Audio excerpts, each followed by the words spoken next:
Nous avons mené une opération coup de poing qui revêt trois justifications. La première, c'est de veiller à l'application stricte des nouveaux prix, c'est-à-dire est-ce que les prix fixés récemment sont en train d'être appliqués au niveau du marché. Deuxième justification, c'est essayer de faire de tout notre possible pour assainir le marché de produits impropres à la consommation. Surtout, nous avons saisi une quantité importante de bonbons de gaz parce que nous avons noté ces derniers temps une augmentation des prix du gaz au niveau local.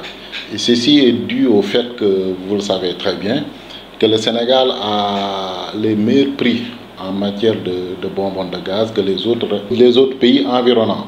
Ce qui incite les populations à venir vouloir s'approvisionner au niveau du marché sénégalais. Et du coup, il crée un enchérissement du prix du gaz. Nous avons noté ces derniers temps que la bonbonne de gaz était vendue à 5 000 francs au lieu de 3 500 francs qui est le prix fixé.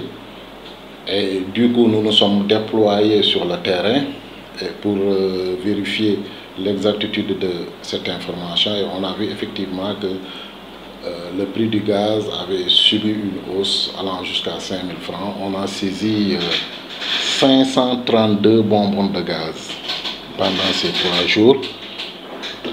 Après le gaz aussi, il y a eu une tension au niveau du sucre, une hausse que nous avons notée. Nous avons vu que les prix allaient jusqu'à 700-800 francs le kilogramme, alors que le prix fixé était de 600 francs. Voilà. Là aussi, nous avons effectué des contrôles, ce qui nous a permis de mettre la main sur 2 tonnes 300 de sucre en poudre. Pour les produits impropres à la consommation, là aussi, le lot est important. 128 paquets de biscuits, 27 packs de boissons sucrées et aussi des pots de lait non concentrés.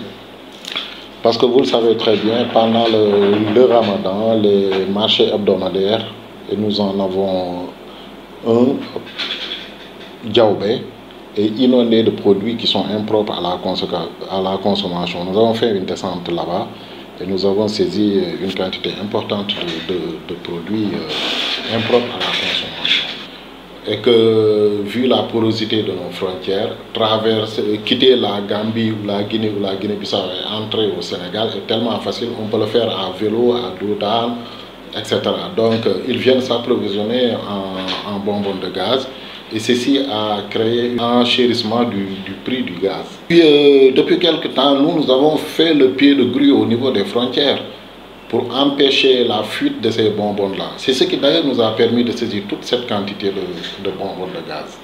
Vous avez vu tantôt, on a saisi une quantité importante de tabac provenant de la Gambie et de la Guinée. C'est du tabac qui n'est pas conforme. Et tous les jours, nous en saisissons.